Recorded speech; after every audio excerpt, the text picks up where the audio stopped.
사실과 자유의 가치를 추구하는 이승만 TV의 애청자 여러분, 안녕하십니까?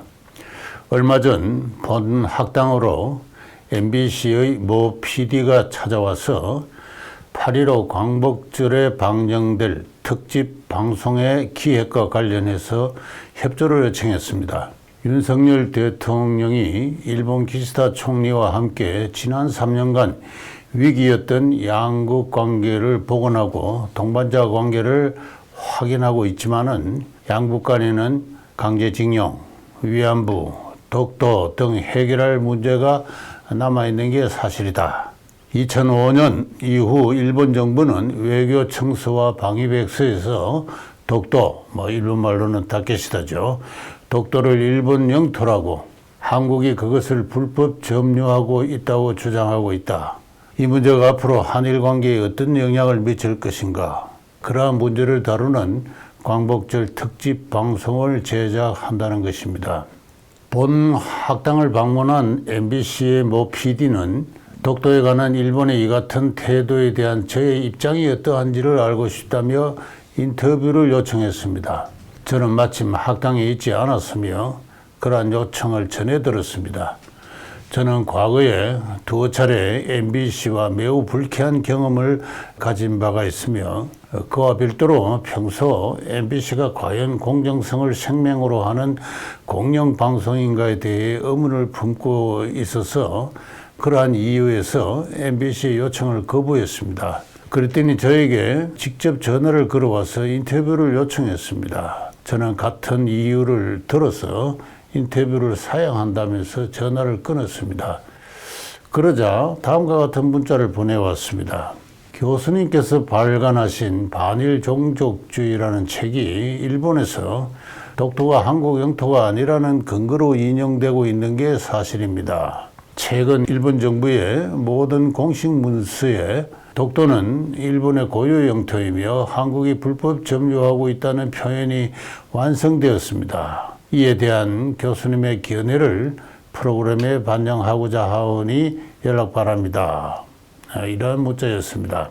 저는 이 문자를 보고 이 PD는 독도 문제에 대해서 제대로 아는 바가 없구나. 독도에 대한 일본 정부의 입장이 어떠한지를 심층 조사하거나 연구한 바가 없구나. 하다못해 제가 2019년과 2020년에 편집해서 출간한 반일 종족주의와 반일 종족주의와의 투쟁이라는 책을 정독하지도 않았구나라는 그러한 판단을 했습니다. 저는 이제까지 여러 신문이나 방송과 인터뷰를 하면서 사전에 저의 책이나 주장을 이해하고 그 의의나 문제점을 중심으로 수준 높은 질문을 제기하거나 논의를 이끌어가는 기자를 본 적이 없습니다. 이 기자도 마찬가지가 아닌가 그렇게 생각을 합니다. 제가 아는 한 일본 정부는 한국 정부가 우리 정부가 독도를 우리의 영토로 편입한 1952년부터 지금까지 독도에 관해 일관된 입장을 유지해 왔습니다. 양국 정부는 1954년부터 65년까지 독도에 소속을 두고 4차례 공개적인 공방을 벌였습니다. 독도가 자신의 고유 영토라는 일본 측의 실정적 논리적 근거는 이미 그 당시에 완성되었다고 하겠습니다. 이후 일본 정부가 외교 청서나 방위백서에서 독도에 대한 영유권을 주장하는 것은 2005년부터입니다만은 그것은 저의 책에서 잘 설명했듯이 그럴 만한 사정이 있어서 그렇습니다. 다시 말해서 양국 간에 존재한 성립한 독도를 둘러싼 무언의 약속이 파기되었기 때문에 그렇습니다. 사정이 이러한데도 MBC PD는 독도 영유권에 관한 일본 정부의 입장이 최근에 완성되었으며 그렇게 된 데에는 제가 출간한 반일 종족주의라는 책이 중요한 영향을 미쳤다고 했습니다. 이는 전혀 사실이 아닙니다. 오래전부터 성립해온 일본 정부의 입장이 저의 주장에 영향을 받았다는 것도 억척이거니와 그 일본 정부가 독도 문제에 관해 앞으로 공세적인 입장을 취할 것이라는 글 중에 숨어있는 예단도 억척이기는 마찬가지입니다. 2023년 올해도 일본 정부는 그의 외교 청서와 방위백서에서 독도에 대한 영역권을 주장했으며 그에 대해 우리 정부는 주한 일본 공사를 초치하여 항의하였습니다. 이러한 양국 간의 외교적 공방은 2005년부터 지난 18년간 연례 행사로 이어져 왔고 또 앞으로도 그러할 것입니다. 저는 앞의 두 책에서 양국 간의 독대 분쟁은 앞으로도 쭉 100년간이라도 낮은 수준에서 지혜롭게 관리되어야 한다고 주장했습니다. 그러한 저의 입장은 저와 인터뷰를 할 필요도 없이 저의 책에서 자세하게 밝혀져 있습니다. MBC가 본 학당에 전달한 8.15 특집 기획안이라는 문서를 보면은 북한, 중국, 러시아와 한국, 미국, 일본 간의 군사적 경쟁이 심해지는 마당에 독도의 군사적 가치는 더욱 높아지고 있다고 주장하고 있습니다. 과연 그게 사실인지, 독도의 군사적 가치가 얼마인지, 그것이 과연 신냉전 시대에 높아지고 있는 추세인지 저는 알지 못합니다. 저는 그렇게 생각하지 않습니다. 어쨌든 제가 판단하건대 MBC는 독도 분쟁을 소재로 한 광복절 특집 방송을 통해 우리 국민의 반일 감정을 부추겨서 일본과의 우호 관계를 나아가 한미일 3국이 추진하고 있는 협력 관계에 제동을 걸겠다는 의도를 갖고 있는 듯 합니다. 그러한 기획 의도에서 제가 편집한 반일 종족주의와 반일 종족주의와의 투쟁이라는 두 책을 편은 단구를 절취하는 방식으로 마치 제가 일본의 편을 인물인 양 호도할 가능성까지 예상되고 있습니다. 제가 오늘 이 역사비평의 주제를 이 문제로 삼은 전후 사정은 이와 같습니다. 이와 저는 앞에 두 책을 통해서 특히 반일 종족주의와 투쟁이라는 책에서 충분히 필요했다고 생각되는 독도에 관한 저의 입장을 다시 한번 요약해서 시청자 여러분에게 전달함으로써 혹 MBC의 광복절 특집 방송으로 빚어질지도 모를 저와 두 책에 대한 대중의 오해를 미연에 방지하고자 합니다. 두 책에서 지적했듯이 어느 두 나라 간의 영토 분쟁은 본질적으로 정치적이고 군사적인 문제입니다. 두 나라 간의 영토는 정치적 의지와 군사적 행동으로 그 소속이 바뀔 수 있습니다. 역사적으로 모든 영토 분쟁은 그러했다고 생각합니다. 독도가 우리 한국의 영토가 된 것은 1952년 1월 이승만 대통령이 소위 평화선을 선포하고 독도를 그 속으로 편입시킴에 의해서였습니다. 이후 이승만은 그 선을 넘어오는 일본 어선과 어민을 납포하고 수용하였습니다. 강제로 납포 수용된 일본 어민은 무려 2천여 명에 달하기도 했습니다. 이후 오늘날까지 독도가 우리 영토로서 우리 정부의 영유하에 있는 것은 바로 이러한 강인한 이승만 대통령의 조치에 의해서였습니다. 그런데 독도는 그보다 47년 전인 1905년 1월 일본 정부가 어느 나라에 의해서도 선점된 바가 없다는 이유로 자국의 영토로 편입한 섬이기도 합니다. 그런 이유로 1952년 4월에 발효된 샌프란시스코 조약으로 주권을 회복한 일본은 한국 정부의 이 같은 조치를 지금까지도 인정하고 있지 않습니다. 일본은 한국이 독도를 불법으로 점유하고 있으며 한때 분쟁의 해결을 위해 독도 문제를 국제사법재판소로 가져가자고 주장하기도 했습니다. 따라서 저는 독도 문제를 올바로 평가하고 이해하고 대처하기 위해서는 무엇보다 이승만 대통령이 무슨 이유로 무엇을 위해서 강인하게 독도를 우리 영토로 편입했는가, 그 역사적 의의는 무엇인가를 이해함이 매우 중요하다고 생각합니다. 연후에 독도 분쟁에도 불구하고 1965년 양국 간의 국교 정상화 이루어지고 국교 정상화 과정에서 독도에 관한 하등의 언급이 생략되고 이후 40년간 양국 간의 독도를 둘러싼 분쟁이 공식적으로 제기되지 않았던 이유는 무엇인지, 보다 구체적으로 말해 박정희 정부 이래 독도 분쟁을 현명하게 관리해온 양국 정부의 독도 정책은 무엇인지, 그 역사적 의의를 어떻게 평가해야 하는지가 또한 중요한 문제라고 생각합니다. 그럼에도 불구하고 그간 우리 정부의 외교부나 산하 싱크탱크인 동북아문제연구재단이나 기타 여러 대학에 설치된 독도연구소 등이 진행해온 독도연구는 거의 대부분 독도가 신라 이래 우리의 역사적으로 고유한 영토였다는 주장을 입증하는 데 쏠려 있었습니다. 독도를 우리 영토로 편입시킨 이승만 대통령의 조치와 그 역사적 의의에 대해서는 하등의 관심을 두지 않았습니다. 저는 반일 종족주의와 반일 종족주의의 투쟁이라는 두 책에서 독도가 신라 이래 우리의 고유 영토라는 잘 알려진 통설의 여러 근거를 하나하나 비판하고 부정하였습니다. 독도 통설에 관한 저의 의문은 오래전부터 이 삼국 사기와 고려사라는 역사책을 제가 읽는 과정에서부터 쌓이기 시작했습니다. 그러다가 언젠가 일본 자민당의 어느 의원이 울릉도에 있는 독도 박물관을 관람할 목적으로 한국에 입국하려 했는데 공항에서 입국이 거절되는 사건이 발생하였습니다. 그때 저는 인터넷을 통해 한국 정부의 이러한 조치를 비난하고 심지어 조롱까지 하는 일본의 신문 기사와 독자의 댓글을 본 적이 있습니다. 보도에 의하면 그 일본 의원은 독도 박물관에 전시된 조선 왕조가 만든 지도를 두고 그것이 한국 측 독도 영유설의 주장의 근거가 될 수 없다는 주장을 할 계획이었습니다. 우리 외교부는 일본 의원이 그렇게 공개적으로 제기하려는 논쟁에 맞설 용기가 없었던 것이죠.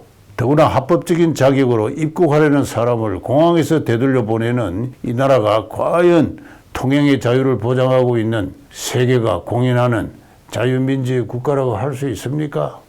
저는 당시 그러한 의문과 나름의 어떤 문제의식을 느꼈습니다. 그러한 계기로 저는 도서관에 가서 독도에 관한 지도를 모아놓은 국사편찬위원회가 발간한 자료집을 열람하였습니다. 저는 우리 정부나 연구자들이 조선왕조가 제작한 지도를 근거로 독도 고유 영토설을 주장하면 심각한 문제점이 있음을 그때 알게 되었습니다. 그것은 제가 언젠가 유튜브 방송을 통해서 한 표현입니다만은 그야말로 당시 우산도라고 이야기되는 그 섬은 울릉도 주변에서 떠돌다가 사라지는 섬이었습니다. 자세한 내용은 앞에 두 책에서 썼습니다만은 이후 독도 관련 논문이나 책을 읽으면서 저는 독도야말로 우리 한국인을 지배하고 있는 정근대적인 종족주의의 가장 중요한 상징임을 샤머니스트의 토템과 같은 것임을 알게 되었습니다. 널리 알려진 통설로서 독도 고유 영토설은 엄격한 실정, 이성적인 추론, 합리적인 결론 모두를 결여하고 있습니다. 논문이나 책이 출간될 때 그에 대한 객관적이고 공정한 비평도 완벽하게 결여하였습니다.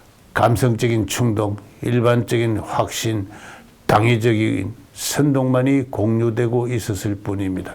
예컨대 울릉도 옆에 우산도라는 섬이 있었는데 그것이 바로 독도였다는 종래의 주장에서 우산도는 15세기 중반 이후에 생겨나서 1900년대까지 장기 존속한 환상에 불과하였습니다. 그 오랜 기간 조선 왕조는 우산도의 소재, 크기, 상태를 탐사하려 하지 않았습니다. 환상은 그냥 환상이었을 뿐입니다. 조선 왕조 500년에 걸쳐 오늘날의 독도에 상륙해서 섬의 상태를 조사한 관리는 중앙정부나 지방정부의 관리는 단 한 명도 없었습니다. 다시 말해서 조선 왕조는 중앙정부나 지방정부나 독도의 객관적 소재를 인지하고 그에 대한 영유체제를 실질적으로 성립시킨 바가 없습니다. 그런 가운데 1900년 왕조가 문을 닫는 그때까지도 독도의 객관적 존재를 정확하게 인지하지 못했습니다. 1900년 대한제국이 울릉도를 울도군으로 습격시킬 때 죽도와 석도라는 두 섬을 관할한다고 했습니다. 연구자들은 한결같이 당시의 석도가 오늘날의 독도라고 주장하지만 또 그러한 주장을 교과서에까지 실어서 우리의 아이들을 가르치고 있지만은 제가 논증했듯이 그것만큼 심한 억지도 없을 것입니다. 1905년 1월 일본은 독도를 자국의 영토로 편입하였습니다. 1년 6개월 뒤 그 사실을 통보받은 대한제국은 그에 대해 항의하려 했지만 이미 외교권을 빼앗겨 불가능하겠다는 주장이 있습니다만 그것도 전혀 사실이 아닙니다. 당시의 자료를 엄밀히 살피면 대한제국의 고위 관료는 일본에 빼앗긴 섬이 무엇인지 정확히 알지도 못했을 뿐더러 그것을 조사하고 추급할 그런 의지를 갖고 있지도 않았습니다. 저는 독도 관련의 자료를 망라적으로 섭립하면서 어떤 역사적 사실이 종족주의의 논리와 구호로 포장될 때 얼마나 심각한 사실과 논리의 왜곡이 발생하는가를 뚜렷하게 경험하였습니다. 독도에 관한 통설을 비판하는 저의 작업에서 저는 아무런 논리적 실정적 곤란을 겪지 않았습니다. 저는 저의 두 책이 출간된 이래 몇 사람의 연구자가 저를 비판하고 그에 대해 논쟁의 형태로 대응한 적이 있습니다마는 그들이 과연 저의 주장을 정확하게 이해했는지가 의심스러울 정도였을 뿐입니다. 어느 연구원이나 어느 단체도 저를 공개적인 학술회의나 비공개적인 내부 세미나로 초청한 적이 없습니다. 그들은 저를 그냥 친일파라고 매도할 뿐이었습니다. 가장 한심한 것은 우리 외교부의 작태입니다. 저의 주장에 가장 큰 영향을 받을 곳은 다름 아닌 외교부입니다. 저는 외교부가 주장해온 독도 고유 영토설을 하나하나 부정했으며 그 대신 새로운 대응 논리를 제시했던 것입니다.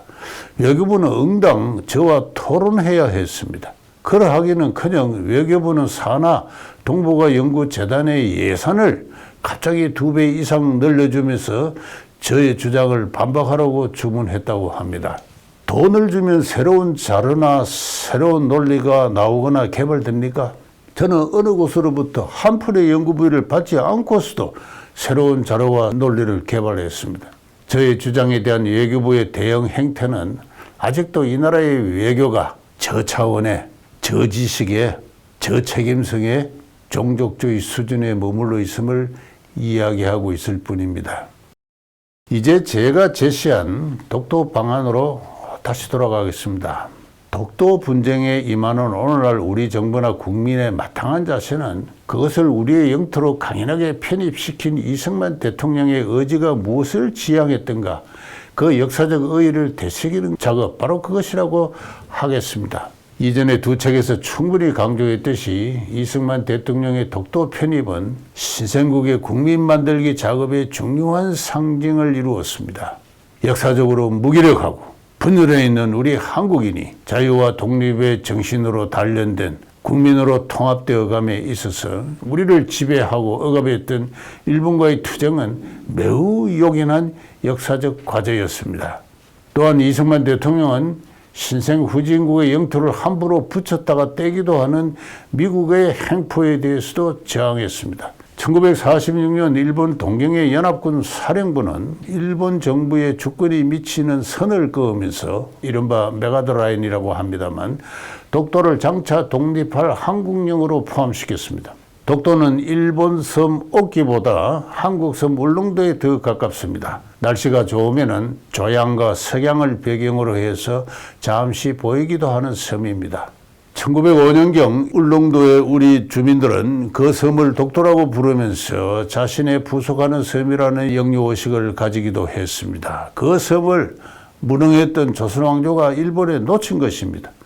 저는 그런 정도가 우리가 일본과 독도에 관한 분쟁을 벌이면서 주장할 근거가 아닌가 그렇게 생각하고 있습니다. 동경의 연합군 사령부가 독도를 우리 영토에 편입시킨 것은 그것이 바로 한국 영토에 보다 가깝다는 단순 명료한 사실 하나의 기초에 쓰였다고 생각됩니다. 그러자 일본이 미국의 로비를 벌여서 다시 말해서 1905년 이래 일본이 그 섬을 영유한 사실을 들어 미 국무부를 설득하여 1952년 발효된 샌프란시스코 조약에서는 독도가 한국령에서 제외되었습니다. 이승만 대통령은 그러한 미국 정부의 일방적인 회포, 냈다 붙였다가 떼기도 하는 그런 횡포에 저항했던 것입니다. 저는 앞에 책에서 이승만 대통령은 당시 후진국의 어느 정치가도 엄두를 내지 못할 미국의 높은 코를 세게 비틀은 조치를 취했다고 했습니다. 요컨대 독도는 식민지 출신이 한국인을 독립적인 근대 국가로 만드는 어느 나라도 함부로 그 위신을 무시할 수 없는 독립국가의 국격을 지키기 위한 제1의 상징이었습니다. 다른 한편 뒤이은 박정희 대통령은 이승만 대통령의 독도 편입이라는 보기에 따라서는 매우 자기적인 조치가 야기할 수밖에 없는 국제적 분쟁을 현명하게 수습하였습니다. 1965년 양국 정부의 수뇌부는 독도 밀약이라고 불리는 마쿠 협상을 통해서 독도 분쟁을 수면 아래로 가라앉혔습니다.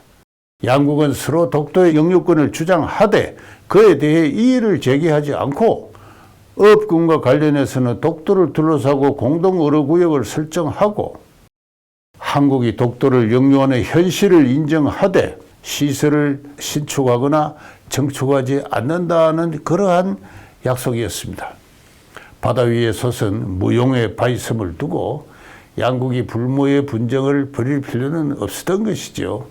그보다 훨씬 더 중요한 것은 양국의 미래지향적 우호관계였습니다. 자유인의 국제사회를 동북아에 건설해 가자는 공동의 작업이었습니다. 그 독도 밀약을 토대로 해서 1965년 양국의 국교가 정상화하고 그 토대 위에서 30년 이상 한국 경제는 고도 성장의 경주를 하였습니다.